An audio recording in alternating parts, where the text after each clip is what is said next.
तो अब हम स्पाइनल कॉर्ड के बाद ब्रेन के बारे में डिस्कस करें। ब्रेन में बहुत सारे पार्ट्स है, बहुत ज़्यादा फंक्शंस है। ठीक है। और इतना सेंसिटिव ऑर्गन है, जितना इसके फंक्शंस ज़्यादा है, लेकिन ये स्ट्रक्चरली बहुत सेंसिटिव है।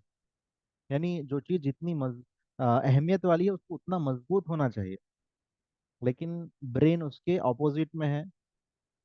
जितना ये पावरफुल है, उतना फंक्शनली जितना पावरफुल है, स्ट्रक्चरली ये उतना ही कमजोर है। जरा सा अगर धक्का लग जाए तो ब्रेन डैमेज हो जाएगा। ठीक है। तो इसीलिए इसको प्रोटेक्शन के लिए स्कल दिया गया, जो बहुत ही मजबूत केज है, प्रोटेक्शन वाला। ठीक है। और साथों साथ वर्टिब्रल कॉलम दिया गया, ताकि इसके नर्व्स भी डैमेज ना हो। ठीक है। तो एक पावरफुल ऑर्गन ब्रेन है, जो ह्यूमन को और एनिमल्स को, दूसरे स्पीशीज को डिफरेंशिएट कर पाता। ठीक है।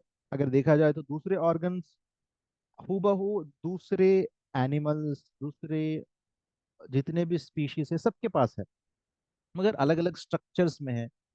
किसी के पास दो पैर है, किसी के पास चार पैर है, आंख है, नाक है। ठीक है। तो ये सब चीजें हैं। अब वाटर में रहने वाले एनिमल्स अलग तरह से जीते हैं, जमीन के अंदर रहने वाले एनिमल्स अलग तरीके से जीते हैं। ठीक है।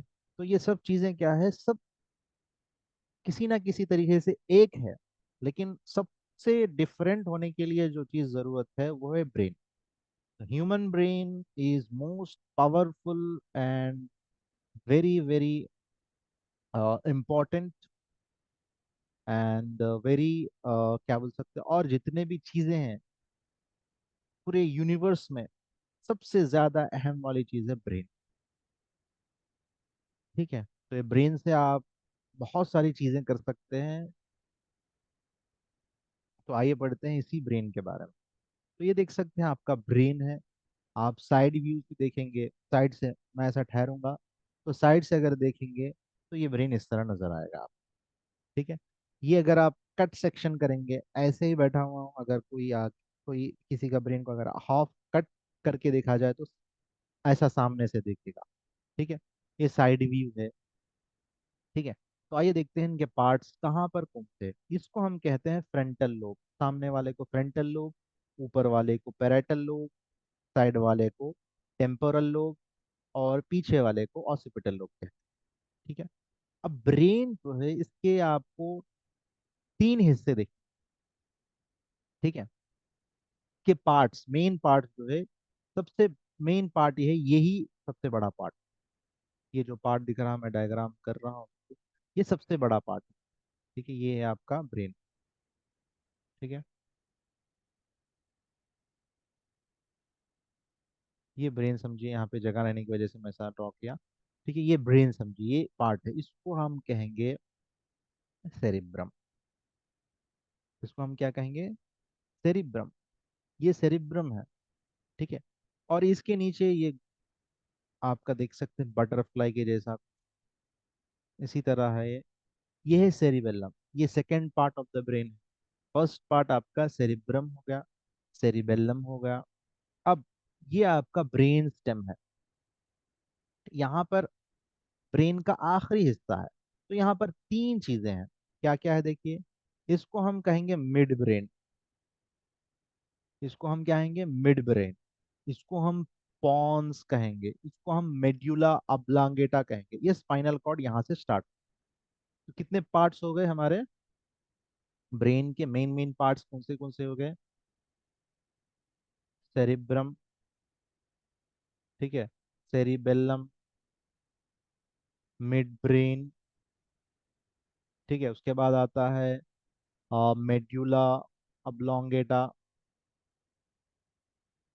उसके बाद आता है पॉन्स। ठीक है। तो ये 5 पार्ट्स जो है बहुत इंपॉर्टेंट है ब्रेन के। अब इसके अलावा और क्या है, इसके अंदर ग्लैंड्स भी है। ठीक है। इसके अंदर आपको देखने को मिलेंगे ग्लैंड्स। ग्लैंड्स के बारे में डिस्कस करेंगे हम लोग, एक एक चीज के बारे में डिटेल में डिस्कस करेंगे। हमको देखने को मिलेंगे ग्लैंड्स। ग्लैंड्स में देखिए यहाँ पर है थैलामस। थैलामस में दो है, हाइपोथैलामस, ठीक है, हाइपोथैलामस थैलामस, ठीक है, दोनों देखने को मिलेंगे। और यहाँ पे देखिए थैलामस हाइपोथैलामस दोनों में पिट्यूटरी ग्लैंड है हमारा। और यहाँ पे हिपोकैम्पस है, लिम्बिक सिस्टम बोल सकते हैं, अंदर बहुत सारी चीजें हैं, ठीक है। और आपका यहाँ पर पीनियल ग्लैंड है, पिट्यूटरी ग्लैंड है, हाइपोथैलामस है, थैलामस है, ये सब ग्लैंड्स, ठीक है।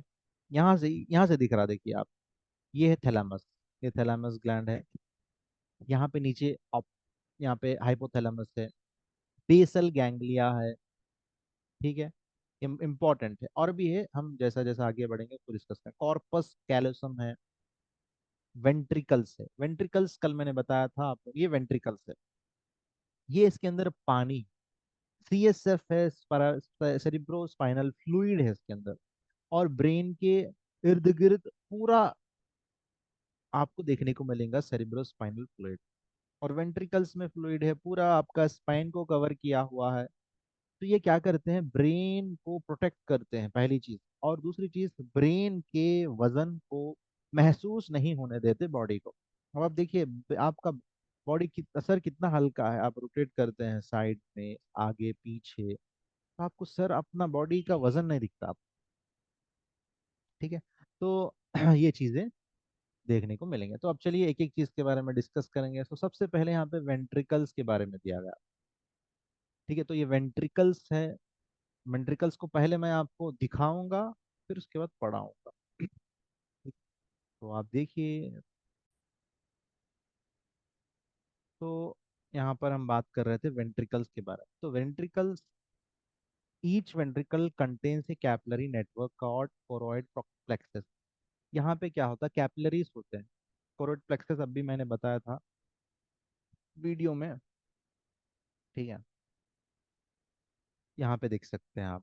इसमें इसी में कोरोइड प्लेक्सस होता है, यही है वेंट्रिकल आप, ठीक है। यहाँ पे होते हैं कोरोइड प्लेक्सस, ये है आप कैपिलरीज के गुच्छे, ठीक है, नेटवर्क। तो वहाँ उसको हम कोरोइड प्लेक्सस कहते हैं। इसी के अंदर से फ्लूइड क्या है, बनता है, ठीक है। फ्लूइड जो वाटर है, वाटर निकलता है, ठीक है। और ये पूरा सर्कुलेट होता है। सर्कुलेट कैसा होता है देखिए, आगे हम डिस्कस करेंगे, ठीक है। पहले यहाँ पे वेंट्रिकल्स के नेम्स है, देखिए लैटरल वेंट्रिकल, ये लैटरल वेंट्रिकल कहेंगे उसको। थर्ड वेंट्रिकल, पहले लैटरल वेंट्रिकल जाता है, उसका थर्ड वेंट्रिकल, उसके बाद यहाँ पे फोर्थ वेंट्रिकल। फिर यहाँ से पूरा स्पाइनल, स्पाइन, स्पाइन से होते हुए फिर ऊपर आकर पूरा मेनिंजाई, ठीक है। फिर उसमें फिर सेम वेंट्रिकल्स में जाएगा, ऐसा सर्कुलेट होते रहता है फ्लूइड। तो अगर ये फ्लूइड जितना है उतना ही रहेगा तो कोई प्रॉब्लम नहीं। फ्लूइड एक्सेस हो जाए तो भी प्रॉब्लम। एक्सेस कब होगा, जब इन्फेक्शन हो जाए, या सर को मार लगे, या BP बढ़ जाए, ऐसे टाइम पे फ्लूइड बढ़ने के चांसेस, ठीक है। तो आगे के जो चीज़ें हैं हम कल डिस्कस करेंगे, ठीक है। बहुत ज़्यादा टाइम हो गया आज।